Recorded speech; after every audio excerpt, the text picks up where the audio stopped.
ফেরাতে ভারতকে কঠোর হুঁশিয়ারি দিলেন ডক্টর ইউনূস। তাতে বাংলাদেশ ও ভারতের মধ্যে খুব একটা সুখের সম্পর্ক তৈরি হবে না। আমাদের অন্তর্বর্তী সরকার খুব স্বল্পস্থায়ী। বাংলাদেশ ও ভারতের মধ্যে সবকিছু আমরা মীমাংসা করতে পারবো না, কিন্তু হাসিনাকে ফেরত না দেওয়ার বিষয়টি পরবর্তী কোনো সরকারও উপেক্ষা করবে না। প্রফেসর ইউনূস অবশেষে একটা সত্যিকারের ভালো অ্যাপয়েন্টমেন্ট দিলেন। আবারও ভারতকে কি নিয়ে হুঁশিয়ারি দিলেন প্রফেসর ইউনূস, এই প্রসঙ্গটি নিয়ে। এই হুঁশিয়ারিটি এসছে ভারতীয় গণমাধ্যম দ্য হিন্দুর একটি সাক্ষাৎকারে। সাক্ষাৎকারটি গতকাল 18 নভেম্বর দ্য হিন্দুর অনলাইন সংস্করণে প্রকাশিত হয়েছে। কেন ইন্ডিয়ার মার্কেটটা হারায় যাচ্ছে, মেন ইস্যু হচ্ছে এটা। বাংলাদেশে যে ইন্ডিয়া যে এত বিলিয়ন ডলারের ব্যবসা করতো, এই ব্যবসাটা ইন্ডিয়ার হাতছাড়া হয়ে যাচ্ছে। এই জন্য ইন্ডিয়ার ঘুম হারাম হয়ে গেছে। আপনারা এরই মধ্যে বর্তমান যে সরকার, সেই সরকারের যে মনোভাব, সেটা মোটামুটি আমার মনে হয় প্রকাশ পেয়েছে। আসসালামু আলাইকুম ওয়া রাহমাতুল্লাহি ওয়া বারাকাতুহু। যারা এই মুহূর্তে ভিডিও দেখছেন তাদেরকে রিকোয়েস্ট করব এবং অনুরোধ করব, দয়া করে পুরো ভিডিওটা সম্পূর্ণ দেখবেন। খুবই গুরুত্বপূর্ণ এবং অত্যন্ত ইম্পর্টেন্ট একটা ভিডিও নিয়ে উপস্থিত হয়েছে আপনাদের মাঝে প্রিয় দর্শক।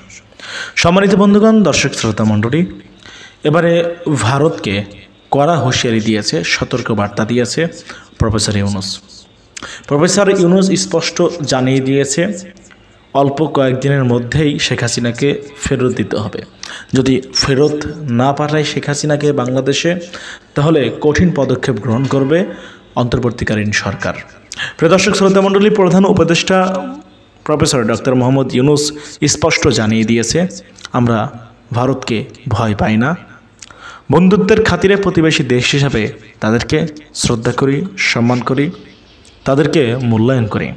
তার মানে এই নয় তারা যা চাইবে তাই হবে, তাদের কথাই আমাদের চলতে হবে, এরকমটাও নয়। আমরা আমাদের ব্যক্তি স্বাধীনতা নিয়ে চলি, কারোর কথায় কোনো দেশের দাবিদারি করার জন্য আমরা এখানে বসে নেই। প্রিয় দর্শক শ্রোতা মণ্ডলী, প্রফেসর ইউনূস স্পষ্টভাবে ভারতকে কঠোর হুঁশিয়ারি দিয়ে শেখ হাসিনাকে দেশে ফেরত পাঠানোর বিষয়ে কি বার্তা দিল, আমরা সেটা দেখি, তারপরে কথা বলি।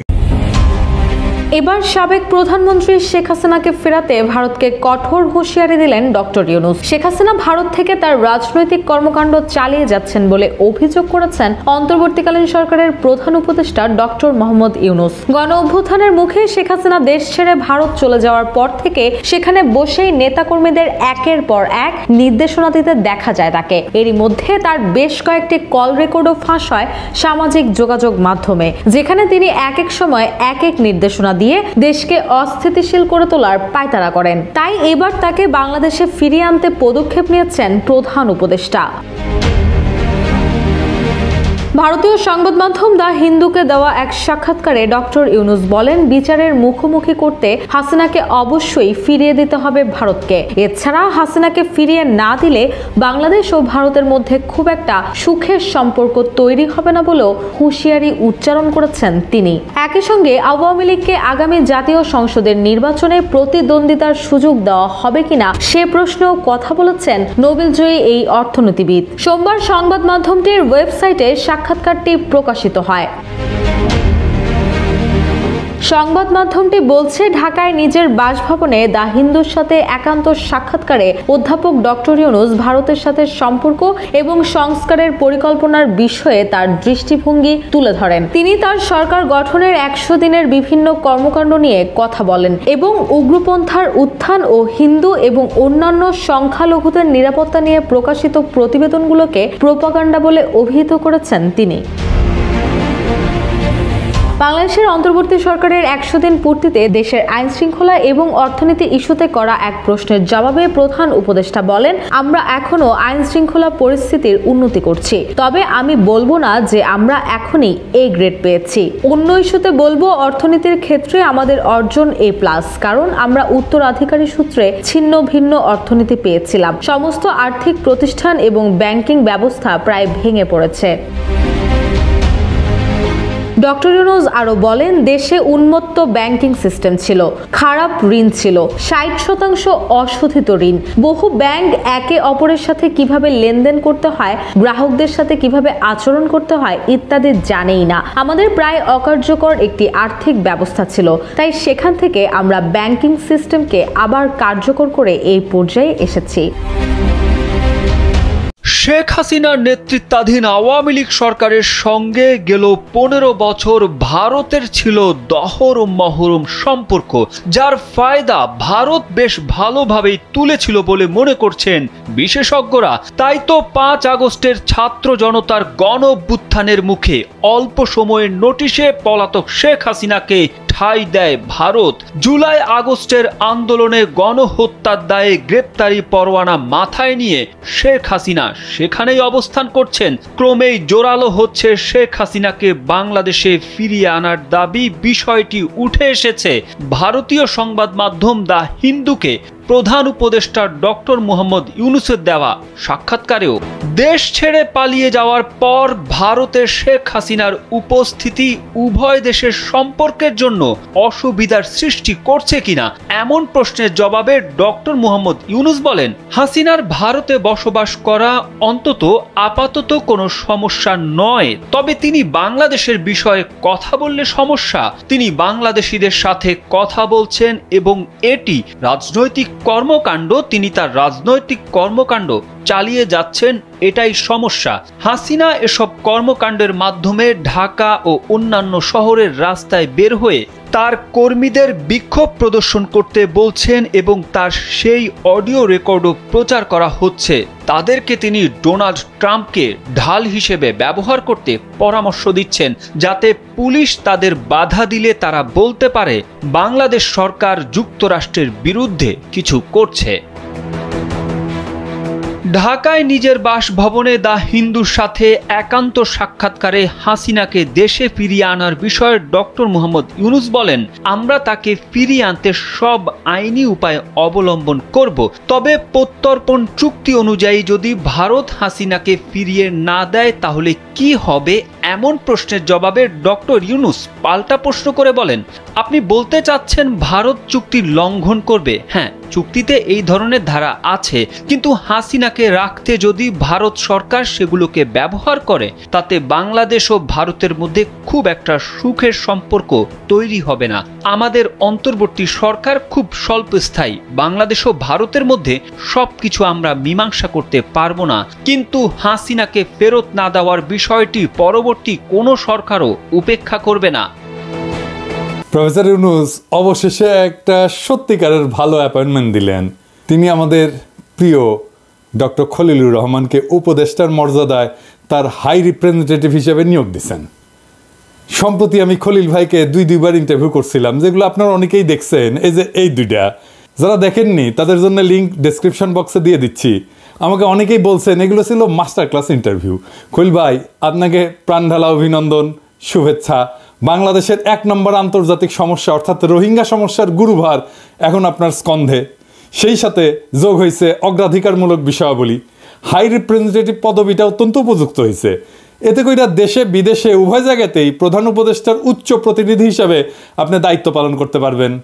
এই বিশাল দায়িত্ব পালনে সূক্ষ্ম এবং জটিল কূটনৈতিক দক্ষতা এবং ব্যাপক জাতীয় এবং আন্তর্জাতিক অভিজ্ঞতার প্রয়োজন, আপনারা সবাই বুঝতেছেন। এর শতভাগ আপনার আছে খলিল ভাই। এছাড়া তত্ত্বাবধায়ক সরকারের প্রধান উপদেষ্টার দপ্তরে নিবিড়ভাবে কাজ করার পূর্ব অভিজ্ঞতাও আপনার আছে, এটা হয়তো অনেকেই জানে না। তাই আপনি এই দায়িত্ব পালনে পুরোপুরি সফল হবেন সে বিষয়ে আমি নিঃসন্দেহ। 6টা কারণে আমি খলিল ভাইয়ের এই নতুন দায়িত্ব গ্রহণে আনন্দিত। আসেন দেখি সেগুলো কি কি। প্রথমত, জুলাই বিপ্লবে তার অবদান। আপনারা পর্দায় যে বিধ্বংসী পিনাকিকে দেখছেন, সেই পিনাকির সারথি ছিলেন খলিল ভাই।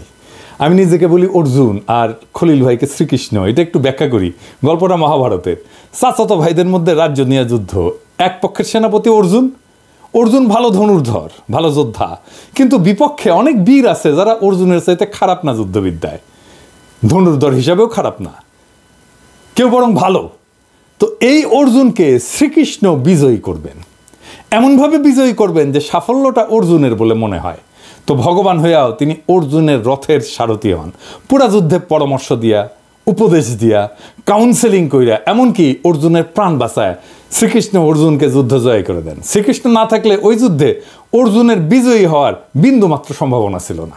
এই যুদ্ধের শুরুতে তো বিপক্ষ শিবিরে আত্মীয় স্বজন দেইকা অর্জুন ধনুর্বাণ ত্যাগ করে বলছে, তাইলে হালায় যুদ্ধেই যাবো না। তারে যুদ্ধে নামানোর জন্য যা যা কইয়া শ্রীকৃষ্ণ অর্জুনকে মোটিভেট করেছিল সেটাই হইতেছে গীতা। যাই হোক, গত 3 বছর খলিল ভাইয়ের সাথে আমার দিনে অন্তত 1.5 থেকে 2 ঘন্টা কথা হইতো। অফিস থাকলে আমি অফিসের শেষে জিমে যাই, আপনারা জানেন। জিম থেকে বাইরে হইয়া আমি হাঁটতে হাঁটতে খলিল ভাইকে কল দিতাম। সেই কলটা বাসায় আইসা শেষ হইতো আমার ডিনারের আগে আগে। মাঝে ডিনার করতে করতে ওনার সাথে কথা চালায় যেতাম। কিভাবে কখন কোন ন্যারেটিভ যাবে সেটা ঠিক করতাম আমরা, একে অন্যকে চ্যালেঞ্জ করতাম। খলিল ভাই গ্রাউন্ড লেভেল থেকে প্রত্যেকটা এপিসোডের ফিডব্যাক নিয়ে দিতেন আমাকে প্রত্যেক দিন। আরও একজন দিতেন আমাকে ফিডব্যাক, তিনি হচ্ছেন শফিক রেহমান। কোন কথা কিভাবে বলতে হবে, কোনটা ভালো হয়েছে, কোনটা অতটা ভালো হয়নি, খুঁটায় খুঁটায় ফিডব্যাক দিতেন শফিক ভাই। সেজন্যই আমার এপিসোডগুলো দিনে দিনে দিনে দিনে মান বাড়ত।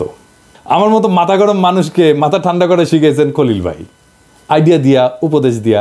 সর্বোপরি ফ্যাসিবাদ নির্মূলের আশার প্রদীপটা নিরন্তর জ্বালায় রেখা তিনি আমার পাশে ছায়ার মতো থাকছেন সবসময়।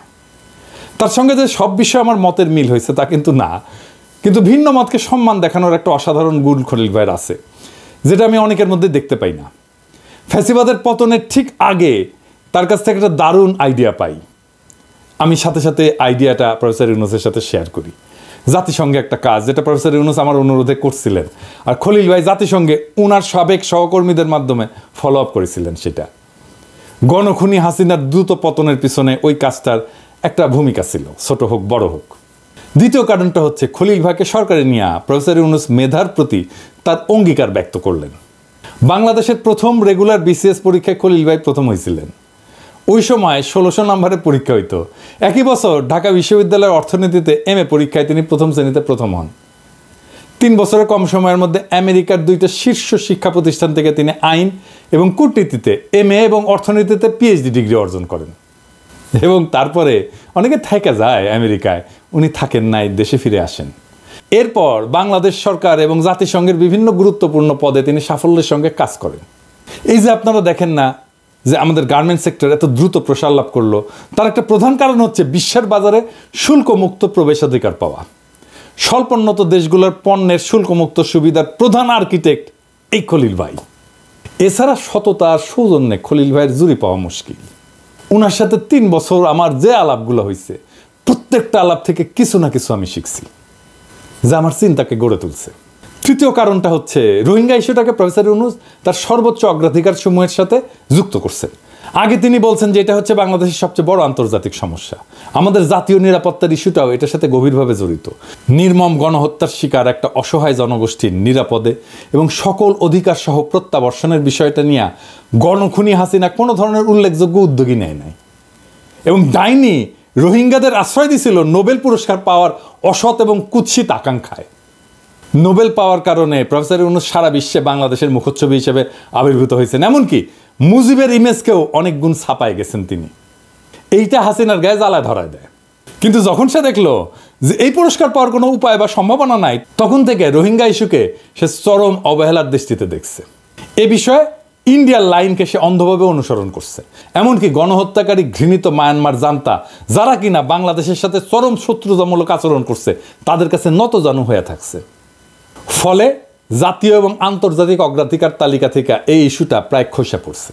প্রফেসর ইউনূসকে শুকরিয়া, তিনি এই টপ প্রায়োরিটি ইস্যুটাকে পুনরুজ্জীবিত করার মহৎ উদ্যোগ গ্রহণ করছেন এবং খলিল ভাইয়ের মতো একজন মেধাবী, দক্ষ এবং যোগ্য ব্যক্তিকে এই দায়িত্বটা দিচ্ছেন।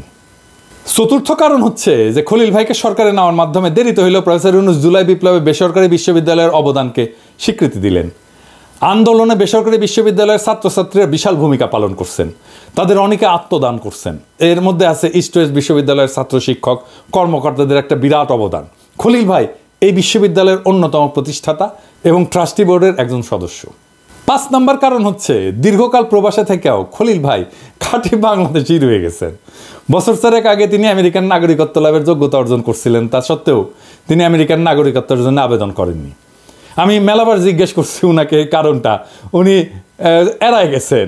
একবার উনি বলছেন যে আমেরিকার নাগরিকত্ব গ্রহণের শপথ গ্রহণের প্রক্রিয়ায় বাংলাদেশের নাগরিকত্বের সাথে সকল সম্পর্ক ছিন্ন করতে হয়। এক সময় জাতিসংঘে বাংলাদেশের পতাকা হাতে নিয়ে নিজ দেশে প্রতিনিধিত্ব করছেন, সেই কারণে বাংলাদেশের সাথে তার সম্পর্ক ছিন্ন করাটা তার পক্ষে কষ্টকর বোধ হয়েছে।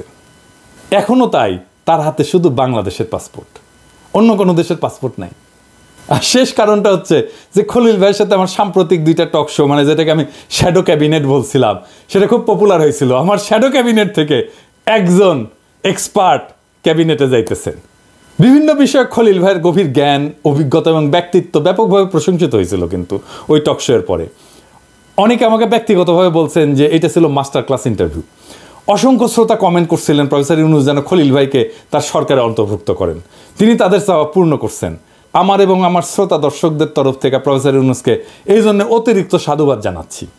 এইবার কলে লাইন ধরতে পারে কেউ কেউ আমার চ্যানেলের শ্যাডো ক্যাবিনেটে আসার জন্যে, বুঝছাও। তবে এই পুরা বিষয়টায় আমার আরও একজনকে ধন্যবাদ দেওয়ার দরকার আছে। তিনি হইলেন খলিল ভাইয়ের স্ত্রী সাথী ভাবি। কারণটা একটু বিশদ খুলে বলি আর কি, অনেকে হয়তো জানেন না, খলিল ভাই হয়তো কোনোদিন বলেন নাই। সাথী ভাবিও কিন্তু ঢাকা বিশ্ববিদ্যালয়ের অর্থনীতি বিভাগে খুব ভালো ছাত্রী ছিলেন। পরে বস্টনের নর্থ ইস্টার্ন ইউনিভার্সিটি থেকে অর্থনীতিতে MS করেন। এই সময় জেনেভায় জাতিসংঘে পাবলিকেশনস অফিসার হিসেবে কর্মরত ছিলেন তিনি। কিন্তু সন্তানদের বড় করার প্রায়োরিটি মনে করায় তিনি তা কন্টিনিউ করেননি চাকরিটা। সন্তানদের বড় করাতেই তিনি তার সমস্ত সময় এবং এনার্জি ব্যয় করছেন। খলিল ভাইয়ের 2 কন্যা, বড় মেয়ে আমার পেশার মানে কলম্বিয়া এবং হার্ভার্ড ট্রেন ডাক্তার এবং নিউ ইয়র্কের সবচেয়ে বড় হসপিটাল চেনের নিউরোক্রিটিক্যাল কেয়ারের পরিচালক। ছোট মেয়ে জর্জটাউন বিশ্ববিদ্যালয় থেকে আইনে ডক্টর জুরিস ডিগ্রি লাভ করে ওয়াশিংটনে একটা বৃহৎ আইন প্রতিষ্ঠানের পার্টনার। আমেরিকায় আইন পেশার এটা খুব উঁচু একটা পদ। খলিল ভাইয়ের বড় মেয়ে, তার স্বামী, তার 2 সন্তান নিয়ে খলিল ভাইদের সাথে কানেকটিকাটের গ্রিনিচ শহরে থাকেন। আমেরিকায় বাবা মায়ের সাথে অ্যাডাল্ট সন্তানদের সাথে থাকাটা কিন্তু খুবই বিরল। নাতি নাতনিরা তাদের প্রিয় নানাকে অনিচ্ছা সত্ত্বেও ঢাকায় যাইতে দিছেন, কিন্তু নানিকে তারা কিছুতেই ছাড়বে না। ফলে সাথী ভাবিকে আমেরিকায় থেকে যেতে হচ্ছে। ভাবি আপনাকে ধন্যবাদ এই সাময়িক বিরহ দশা মেনে নেওয়ার জন্যে। আপনি দুশ্চিন্তা করবেন না ভাবি, ঢাকায় খলিল ভাইয়ের অনেক শুভানুধ্যায়ী আছেন যারা ভালোভাবে খলিল ভাইয়ের টেক কেয়ার করবেন। আর এছাড়া আমার ক্ষুদ্র ভ্রাতা ভগিনীরা তো আছেই, তারা তো জানলো খলিল ভাই পিনাকি দাদার গুরু। তাইলে খলিল ভাই যেইখানে যাবেন সেখানেই আমার ক্ষুদ্র ভ্রাতা এবং ভগিনীরা উনার কাছে আসবেন এবং উনার টেক কেয়ার করবেন। প্রফেসর ইউনূস এবং তার সরকার একটা কিন্তু বড় লাভ হইল খলিল ভাইয়ের মতো একজন মেধাবী, দক্ষ, অভিজ্ঞ, সৎ এবং সত্যিকারের সজ্জন একজন কলিগকে পাইয়া। অন্যদিকে আমার কিন্তু একটা বড় অসুবিধা হইল আর কি, মানে খলিল ভাই খুবই কঠোরভাবে নিয়ম কানুন মেনে চলার লোক আর কি। উনি কোনোভাবে এদিক ওদিক করবেন না। নতুন দায়িত্ব পালনকালে তিনি আমাকে এতকাল ধরে যে সাহায্য করছেন, যে উপদেশ দিচ্ছেন, যে পরামর্শ দিচ্ছেন, যেভাবে পাশে ছিলেন ছায়া হইয়া, সেটা তিনি পারবেন না এবং এটা উনি করবেনও না, আমি জানি। আমি এটা খুবই মিস করব। মানে খলিল ভাই আমার বড় ভাইয়ের মতো ছিলেন আর কি। তবে দেশ এবং জাতির জন্যে তিনি যে অবদান রাখবেন এটা আমার দৃঢ় বিশ্বাস। তার তুলনায় আমার এই অসুবিধা সামান্য ক্ষতি বলে আমি মেনে নিছি। আপনার এই নতুন যাত্রা শুভ খলিল ভাই, মাই কমান্ডার। স্যালুট আপনাকে। আমি এই মুহূর্তে আপনাদের সামনে কথা বলতে এসেছি আবারও ভারতকে কি নিয়ে হুঁশিয়ারি দিলেন প্রফেসর ইউনূস, এই প্রসঙ্গটি নিয়ে। এই হুঁশিয়ারিটি এসছে ভারতীয় গণমাধ্যম দ্য হিন্দুর একটি সাক্ষাৎকারে। সাক্ষাৎকারটি গতকাল 18 নভেম্বর দ্য হিন্দুর অনলাইন সংস্করণে প্রকাশিত হয়েছে। এই সাক্ষাৎকারের একটি অংশ নিয়ে আমি আজকের সকালের ভিডিও আপলোড করেছি যে আওয়ামী লীগের অংশগ্রহণ প্রশ্নে প্রফেসর ইউনূসের সুর নরম, সেটি এক বিষয়। এই সাক্ষাৎকারেরই একটি জায়গায় তিনি ভারতকে হুঁশিয়ারি দিয়েছেন এবং সেই হুঁশিয়ারিমূলক বক্তব্য নিয়ে দ্য হিন্দু এই সাক্ষাৎকারটির হেডলাইন করেছে। তিনি বলেছেন, Sheikh Hasina is continuing her political activities from India. Delhi must return her to face trial.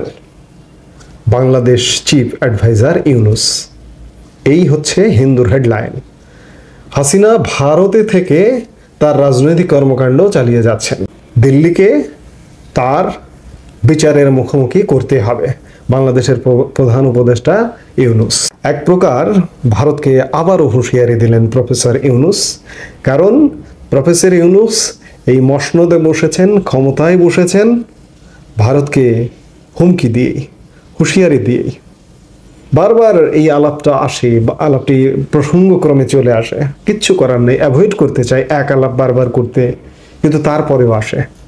Professor Yunus যেদিন শপথ নিলেন তার 2 দিন আগে এক সাক্ষাৎকারে বলেছিলেন যে বাংলাদেশকে অস্থির করতে চাইলে পশ্চিমবঙ্গ, 7 সিস্টার্স, মায়ানমার কেউ শান্ত থাকতে পারবে না। এই হুমকি দিয়েই তিনি ক্ষমতায় এসেছিলেন। এখন শেখ হাসিনার প্রত্যর্পণ নিয়ে দ্য হিন্দুর সাক্ষাৎকারে তিনি আবারও হুমকি দিলেন। অথচ শেখ হাসিনার প্রত্যর্পণের ব্যাপারে ভারতের সাথে কিন্তু কোনো রকমের আলাপ করতে পারেননি বা করেননি। শেখ হাসিনাকে প্রত্যর্পণ নিয়ে আন্তর্জাতিক অপরাধ ট্রাইব্যুনাল কর্তৃক শেখ হাসিনার গ্রেপ্তারি পরোয়ানা জারি করা হয়েছে এবং সেই গ্রেপ্তারি পরোয়ানার আলোকে বাংলাদেশ সরকার ভারত সরকারের সাথে অন্ততপক্ষে বন্দি বিনিময় চুক্তির আওতায় আলাপ আলোচনা এগুতে পারত। ভারতের সাথে 2013 সালে সম্পাদিত বাংলাদেশের একটি বন্দি বিনিময় চুক্তি আছে। সেই চুক্তির আলোকে আমাদের 2 দেশের অপরাধীদের ফিরিয়ে আনা যায়। আবার সেই চুক্তিতে এমন ধারাও সংযুক্ত আছে যে যদি কাউকে অন্যায়ভাবে কিংবা রাজনৈতিক প্রতিহিংসার শিকার হয়ে কারো যদি অন্যায় বিচার করা হয়, সেক্ষেত্রে ফেরত দেবে কি দেবে না সে ব্যাপারেও প্রশ্ন আছে। এই সাক্ষাৎকারে, হিন্দুর সাক্ষাৎকারেও সেটি এসছে। কিন্তু হিন্দুর সাংবাদিক প্রফেসর ইউনূসকে জিজ্ঞেস করেছেন, তার প্রেক্ষিতে প্রফেসর ইউনূস বলেছেন যে ভারত কি চুক্তি ভঙ্গ করবে। এখন প্রশ্ন হচ্ছে যে ভারতের সাথে কোনো আলাপ না করেই এরকম হুমকি ধমকি দেওয়া হচ্ছে। ভারতের সাথে প্রত্যর্পণের কোনো অফিসিয়াল পেপারস কিংবা মুখোমুখি বৈঠকে কোনো আলোচনা নেই, কিন্তু বাংলাদেশ সরকার কি করেছে, ওই যে আন্তর্জাতিক অপরাধ ট্রাইব্যুনালের গ্রেপ্তারি পরোয়ানার আলোকে ইন্টারপোলকে চিঠি দেবার অনুরোধ করেছে। আন্তর্জাতিক অপরাধ ট্রাইব্যুনালের চিফ প্রসিকিউটরের দপ্তর বাংলাদেশের পুলিশকে, আইজিপিকে চিঠি দিয়েছে যে ইন্টারপোলের মাধ্যমে রেড নোটিশ জারি করার ব্যাপারে। ইন্টারপোল পর্যন্ত সেটি পৌঁছেছে কিনা এখন পর্যন্ত আমরা জানি না, কিন্তু প্রসিকিউটর দপ্তর থেকে আইজিপি দপ্তরে অন্ততপক্ষে গেছে। একটা কথা আছে যে ঘোড়া ডিঙ্গিয়ে ঘাস খাওয়া, এইখানে খানিকটা তেমনটাই মনে হচ্ছে যে ভারতের সাথে কোনো রকম প্রত্যর্পণের আলাপ আলোচনা না করেই ইন্টারপোলে চলে গেছে আমাদের সরকার। আলাপ আলোচনার পরে যদি ব্যর্থ হতেন, ব্যর্থ হবার পরে যদি ইন্টারপোলে যেতেন, তাহলে সেটি গ্রহণযোগ্য ছিল, কিন্তু আগেই ইন্টারপোলে যাবার পরিকল্পনা। ইন্টারপোলেরও তো পলিসি আছে। অন্যায়ভাবে, অবৈধভাবে, রাজনৈতিক প্রতিহিংসার বশবর্তী হয়ে একজন বন্দীকে প্রত্যর্পণ করা যায় কি না সে ব্যাপারেও ইন্টারপোলের কিন্তু প্রশ্ন আছে, এবং ইন্টারপোল এই কাজটি করে না। তাহলে কি উদ্দেশ্যটা কি? ভারতের কাছে বন্দি বিনিময় চুক্তিতে আনতে চাইছি না, ইন্টারপোল জাস্ট একটা ফর্মালিটিস চিঠি দিতে বলছি, আমরা কি বুঝতে পারবো? তাহলে কি শুধুমাত্র যে আমরা কাজ করছি এমনটা দেখানো? হয়তো বা তাই। কিন্তু এই যে সবচেয়ে খটকার বিষয়, প্রতিনিয়ত আমি যেটি বলি, আমার প্রত্যেকটি বক্তব্যে বলি যে বাংলাদেশের জনগণকে একটা সাময়িক সময়ের সরকার, অন্তর্বর্তীকালীন সরকার ভারতের মুখোমুখি দাঁড় করিয়ে দিচ্ছে। জন্মান্তরে বাংলাদেশের জনগণকে এর জন্য সাফার করতে হবে। আপনারা যারা আছেন, দায়িত্ব পালন করছেন, তারা আছেন সাময়িক সময়ের জন্য, কিন্তু বাংলাদেশের জনগণ যুগ যুগ ধরে, আমাদের সাধারণ জনগণই বেশি। উঁচুতলার মানুষ কজন? আমরা নিচুতলার মানুষই বেশি, কিন্তু আমাদের সাফার করতে হবে যুগ যুগ ধরে। কেন এরকম প্রতিপক্ষ করছেন? সাক্ষাৎকারে বলেছেন, হিন্দুর সেই সাক্ষাৎকারে বলেছেন, একই সঙ্গে হাসিনাকে ফিরিয়ে না দিলে বাংলাদেশ ও ভারতের মধ্যে খুব একটা সুখের সম্পর্ক তৈরি হবে না বলেও হুঁশিয়ারি উচ্চারণ করেছেন প্রধান উপদেষ্টা। সাবেক প্রধানমন্ত্রী শেখ হাসিনা ভারত থেকে তার রাজনৈতিক কর্মকাণ্ড চালিয়ে যাচ্ছেন বলে অভিযোগ করেছেন বাংলাদেশের অন্তর্বর্তীকালীন সরকারের উপদেষ্টা ডক্টর ইউনূস। তিনি বলেছেন, বিচারের মুখোমুখি করতে হাসিনাকে অবশ্যই ফিরিয়ে দিতে হবে ভারতকে। আমি যেটি শিরোনামের কথা বলেছি। একই সঙ্গে হাসিনাকে ফিরিয়ে না দিলে বাংলাদেশ ও ভারতের মধ্যে খুব একটা সুখের সম্পর্ক তৈরি হবে না বলে হুঁশিয়ারি উচ্চারণ করেছেন প্রধান উপদেষ্টা। সাক্ষাৎকারটিতে তিনি তার সরকার গঠনের 100 দিনের বিভিন্ন কর্মকাণ্ড নিয়ে কথা বলেন এবং উগ্রপন্থার উত্থান ও হিন্দু এবং অন্যান্য সংখ্যালঘুদের নিরাপত্তা নিয়ে প্রকাশিত প্রতিবেদনগুলোকে প্রোপাগান্ডা বলে অভিহিত করেন। প্রফেসর ইউনূস আগাগোড়াই যেটি অস্বীকার করছেন যে সংখ্যালঘু নির্যাতন হয়নি, সংখ্যালঘু নির্যাতন হয় না বাংলাদেশে, সেই অভিযোগটি হিন্দুর সাক্ষাৎকারেও করেছেন। অর্থাৎ এক প্রশ্নে আমি আগের বক্তব্যে বলেছি যে তিনি এক প্রকার সংখ্যালঘু নির্যাতনকে বৈধতা দিতে চাইছেন। সবকিছু মিলিয়ে ভারত বাংলাদেশ সম্পর্ক বাংলাদেশের স্বাধীনতার ইতিহাসে এই 3 মাসে যতটা বাজে সম্পর্ক হয়েছে এমন সম্পর্ক আর কখনোই ছিল না। এই সম্পর্কের নানা অভিঘাত আমরা ইতিমধ্যে লক্ষ্য করছি। অর্থনৈতিকভাবে ভারতের সাথে বাণিজ্য সম্পর্ক অর্ধেকে নেমে এসেছে। আমাদের যে মানুষের যোগাযোগ, মানুষের যাতায়াত ছিল সেগুলো বন্ধ হয়ে গেছে। এর মধ্যে ভারত আমাদেরকে এক প্রকার সাংস্কৃতিকভাবেও বয়কট করবারও আলামত দেখাচ্ছে। যেমন কলকাতা আন্তর্জাতিক বইমেলা হয় একটি, সেই বইমেলায় এবার বাংলাদেশের অংশগ্রহণ নেই। বিগত 28 বছর যাবৎ কলকাতা আন্তর্জাতিক বইমেলায় বাংলাদেশের অংশগ্রহণ ছিল। 1999 সালে কলকাতা আন্তর্জাতিক বইমেলার থিম কান্ট্রি ছিল বাংলাদেশ এবং সে সময়ের প্রধানমন্ত্রী শেখ হাসিনা সেই মেলার উদ্বোধকও ছিলেন। অর্থাৎ বাণিজ্যিক, অর্থনৈতিক, সাংস্কৃতিক নানাভাবে আমরা ইতিমধ্যে ভারতের সাথে অবরুদ্ধ হতে শুরু করেছি। এই অবরুদ্ধতা নিয়ে আমার বর্তমান সরকারের কোনো মাথা ব্যথা নেই, উল্টো প্রতিনিয়ত উস্কানি দিচ্ছি। এই উস্কানির পরিণাম সাফার করব আমরা, তীব্রভাবে অনুভব করছি। প্রতিটি বাঙালির, প্রতিটি বাংলাদেশের মানুষের এটি উপলব্ধি করা উচিত, কারণ আমার সবচেয়ে নিকট প্রতিবেশী।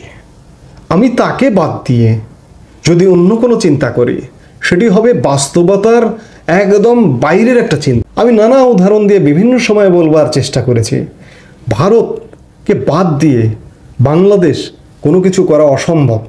যদি করতে হয় বাংলাদেশকে উঠিয়ে নিয়ে যেতে হবে দূর দেশে।